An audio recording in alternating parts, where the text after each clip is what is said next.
بسم الله الرحمن الرحيم، اللهم ارزقنا حظ الدنيا ونعيم الآخرة يا رب العالمين. هنا مربيين بقى فراخ تربية كده، عايزة أقول لكم فراخ طالعة زي العسل. هنا دي كانت آخر أكلة ليهم. قلنا بقى إيه ننضفهم قبل رمضان عشان بقى ناكل إيه وما يتعبوناش في التنظيف وكده. قلنا بنذبحهم وننضفهم مرة واحدة إن شاء الله. ما نجيب تربية تانية بنربيهم في البيت زي ما انتم شايفين كده في البلكونة. وإن شاء الله ما نجيب تربية تانية بإذن الله، يعني من أول ما نجيبهم كتاكيت لحد ما يكبروا كده على الذبح. إن شاء الله بإذن الله نجيب لكم الطريقة بإذن الله. هنا خلاص بقى دي كانت آخر أكلة ليهم. هنا خلاص كنا ذبحناهم. وهنا سخنا المية، لو المية سخنت منك للغليان الفرخة بتتحط بس حطتين اتنين تلاتة طلعيها. خلاص بقى الريش بيتشال منها هي، لأن عشان الجلد ما يتهرش منك. والفرخة تنضيف بقى في البيت يا جماعة حاجة كده، يعني ايه آخر نظافة وطعم، وبتخلي الحاجة زي العسل. غير طبعا التربية في البيت بتفرق طبعا، بتبقى انت عارفة انت لو تعبوا مديهم علاج ايه، بتبقى مثلا عارفة انت مربيهم ازاي مأكلهم ايه. يعني حاجة آخر نظافة. اهو بصوا، هما بس حطتين اتنين وتشيلي الفرخة، مش بتسيبي الفرخة في المية. اهو بصوا بكل سهولة الريش بيتشال. هنا خلاص كنا خلصنا التنظيف اهو. بصي اهو. هنا بقى خلصنا ريشناهم. دلوقتي بعد التريش هننضفهم وننقعهم. الحاجة طبعا في البيت طعم تاني، ويعني حاجة كده يعني بتبقى زي العسل.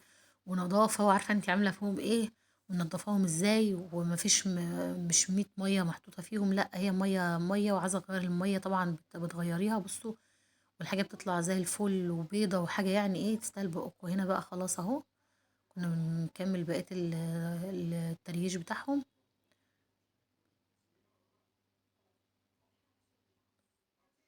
اهو. وبس يعني خلاص الريش نبتدي نفتحهم ونطلع أحشائهم، وبعد كده آه، بن آه، بن بنقطعهم وننقعهم.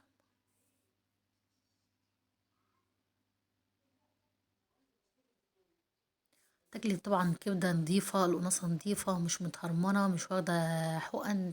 انت عارفة انت مدية للفراخ بتاعتك ايه. وحاجة بصراحة جميلة.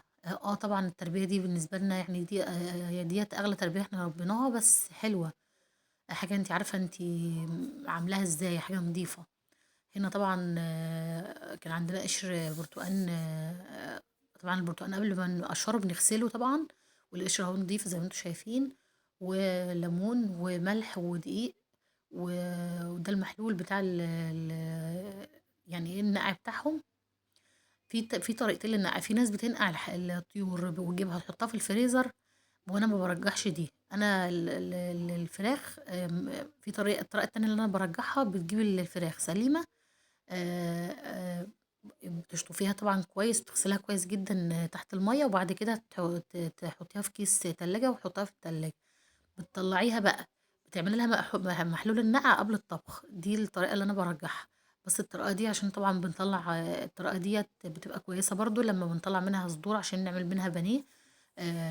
طبعًا يعني ما شاء الله يعني إحنا كان معانا بتاع ييجي 6، 7 فراخ. طبعًا هتعملي منهم بانيه، هتعملي منهم بيتزا، هتطلّعي منهم كمية حلوة. ممكن يعني طبعًا لو عيلة مكوّنة من 3 أفراد، يعني طبعًا ما شاء الله ممكن تقضّيهم طول الشهر مع الفراخ طبعًا، مع اللحمة. أو مع لحوم تانية، أي نوع لحوم تانية أنتم بتحبوها. هنا حطينا الدقيق، حطينا ملح، حطينا قشر برتقان، حطينا ليمون، حطينا سِنّة سكر. ونسيبهم شوية بقى طبعًا، والفراخ بتطلع معاكِ زي القشطة.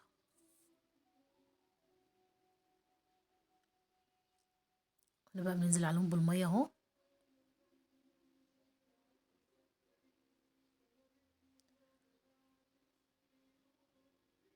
لو عايزة تستغني عن الدقيق، يعني الخطوة دي براحتك استغني عنها عادي، ما فيش أي مشكلة. الدقيق ممكن يكون كويس في غسيل البط. في الفراخ يعني ديّة يعني إيه مش مشكلة أوي. هنا إحنا بنوريكم الدميس بتاع الفول. هنا كان معايا كيس نُص كيلو فول. ده فول من المشتريات اللي إحنا اشتريناها عشان شهر رمضان الكريم. اشترينا من كارفور، طبعا كان عامل عروض عايزه اقول لكم ضرب نار.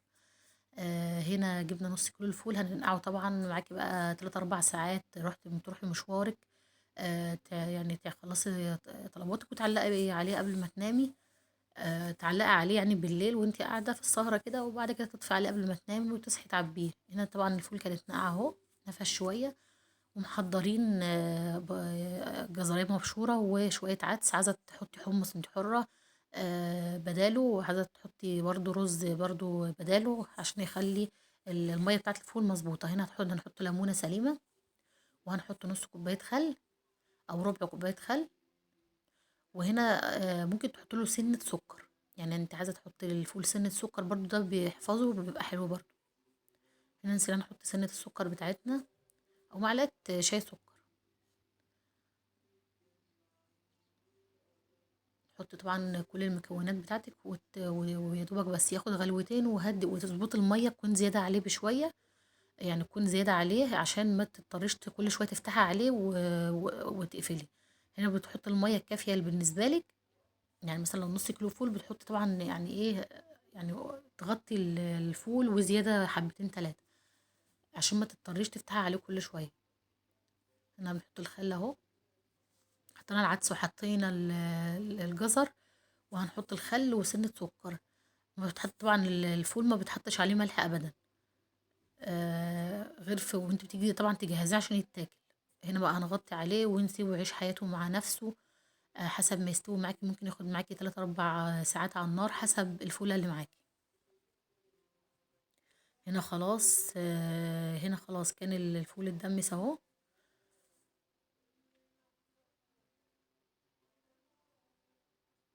شفتوا بقى الفولة بتتهري في ايدك وحاجة يعني زبدة زبدة. دلوقتي هنشوف الفول اللي احنا حضرناه في السحور، من الفول بتاع البيت. عايزة اقول لكم حاجة البيت نظافة، ضامنة انت عاملة ايه، مسوية الحاجة ازاي، المية بتاعتك نظيفة، حاجتك نظيفة، يعني نظافة يعني ما بعدها نظافة. هنا عبيناها طبعا عشان نحطه في الفريزر على قد الاكل، يطلع يا دوبك على قد الاكلة بتاعت السحور. اهو حطينا الفول، عبينا كل الكمية في اكياس تلاجة، وحطينا الكمية كلها في التلاجة، وبنطلع طبعا على قد السحور وعلى قد عدد الافراد او حسب انتوا هتاكلوا فول قد ايه في السحور. هنحطها دلوقتي في الفريزر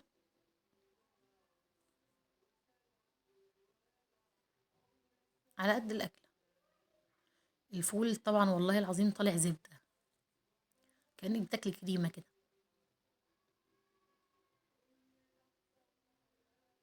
طبعا يا جماعة، يعني إن الناس اللي بيبيعوا فول والناس اللي بيبيعوا ترشي والحاجات دي، يا ريت يعني نرزقهم. لو انتي قرفانة تاكلي من حاجة بره، هاتي الحاجة دي وطلعيها برضو لله، هي مش ما بتبقاش وحشة، بس في ناس بتقرف من حاجة بره. طب خلاص انا مش عارفة اعمل، مرزقي الناس دي، لان فعلا تستاهل ان انتي تشتري منهم، يبقوا طالعين يجروا على الاكل عيشهم، وطبعا لازم نرزقهم برضو. لو هتجيبي مثلا كيس الفول ده وهتطلعيه لحد تاني مش بيدمس فول، يعني اسمك عملتي برضو خير حتى لو بحاجة بسيطة. هنا طبعا كنا حضرنا الفول اهو، وجبنا بقوطة، والخضار طبعا احنا متفقين الخضار على السحور اساسي. هنا كان في عصير من الفطار صبناه عشان نبيد رقنا، وهنا بيض عملنا بيض والفول اهو تاني، والخضار، وقطعنا طماطم وقطعنا الجبنة دي في حتة تانية، طبعا نحط عليها شوية زيت، ما بينفعش افتكاسة يعني، دي جبنة براميلي عادي، حط عليها طماطماية وبتتاكل عادي. وده العيش بتاعنا، وكده سحورنا كان النهاردة.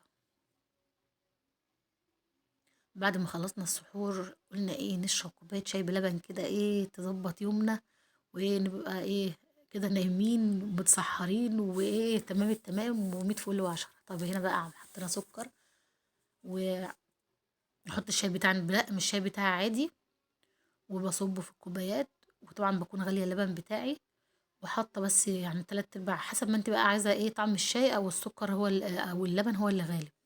هنا طبعا حطينا 3/4، احنا بنحبه كده، حطينا 3/4، يعني حطينا نص الكوباية، نص الكوباية شاي ونص الكوباية لبن. كوباية الشاي بلبن دي بصراحة الواحد بيشربها يعني ايه، بتدخل في قلبه مش في مش في معدته. هنخلص اهوت هنصب الشاي.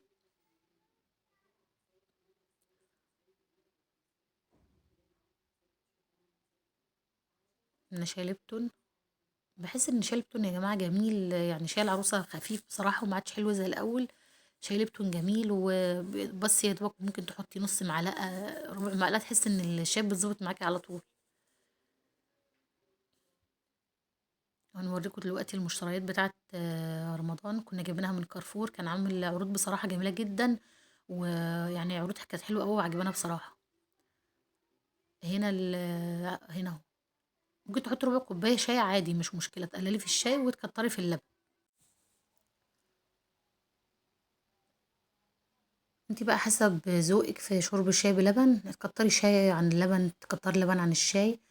دي اذواق يا جماعه، بس يعني ايه، دي طريقه من طرق الشاي بلبن، بس حاجه كده يعني ايه، فاخر من الاخر.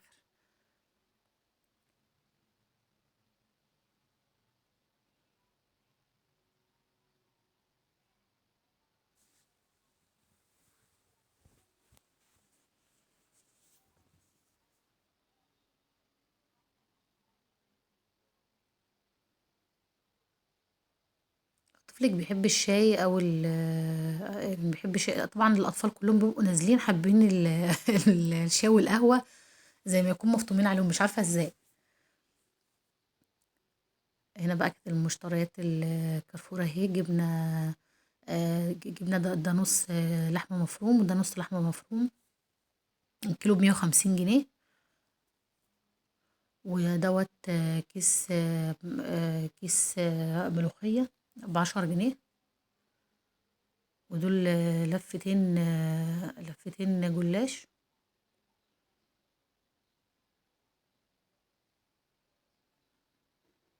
بصراحة يا جماعة يعني أنا مش فاكرة الأسعار قوي، بس كان كارفور بصراحة عامل عظمة، يعني بصراحة كان مخلي الأسعار جميلة بالنسبة للأسعار والغلا اللي احنا فيه، بصراحة كان مخلي الأسعار حلوة قوي.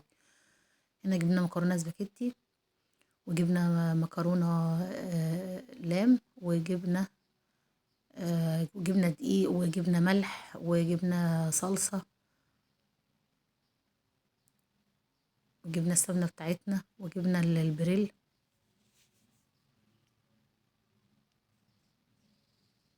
يعني الحاجات دي مثلا بتغنيكي مثلا في رمضان، ان انتي بيبقى مثلا لو عندك ابن بتبعتيه يجيب حاجة، بيبقى هبطان، بيبقى الحاجة عندك مثلا معظمها متوفرة.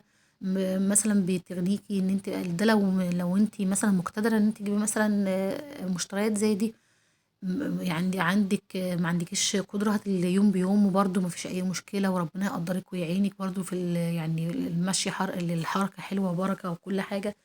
كل واحد وحسب ظروفه يا جماعة، مش لازم تشتري المشتريات دي لو انت مش قدها، ما تبصيش للي بيشتري وتقولي لا انا لازم اشتري ده كله مع بعضه. انت لو حسبتيها ان اللي بيجيب المشتريات دي على بعضها بيوفر برضه لنفسه بطريقة تانية. يعني مش ما تشوفيش تقولي ده بيشتروا الحاجة على بعضها، لا، هي يا جماعة، اللي بيشتروا طول الشهر او يشتري الحاجة بتاعته يوميا، هي. بس كل واحد طبعا حسب ظروفه وحسب بيحب يمشي حياته ازاي. بس المشتريات دي في رمضان بتوفر عليكي مثلا نزولك، او كل شوية تنزلي تجيبي حاجة، بيبقى مثلا عندك خزين معظم الشهر، فبيوفر عليكي مثلا النزول والطلوع كل شوية. وربنا يعين الأمهات ويعين كل الستات بصراحة، يعني بيتعبوا في المطبخ وبيبدعوا عشان يبسطوكوا ويدلعوا كرشكوا. هنا كنا جبنا الشاي اللي عملنا بيه الشاي باللبن. وجبت لوبيا، وجبت فاصوليا، وجبنا عدس، وجبنا ده كله من كارفور يا جماعة. كانت الحاجة بصراحة جميلة، والعروض جميلة، خلتنا نجيب مثلا من كل حاجة. من هنا جبنا مكرونة. كان كيس المكرونة نص كيلو كان عامل 7 ونص تقريبا. والكيلو كان عامل تقريبا على ما أظن 15 جنيه تقريبا. والزيوت اللي ورا دي، وطبعا غير زيت التموين والحاجات دي يا جماعة، بصراحة برضو بتساعد مع المشتريات دي طبعا، لأن طول الشهر بناكل.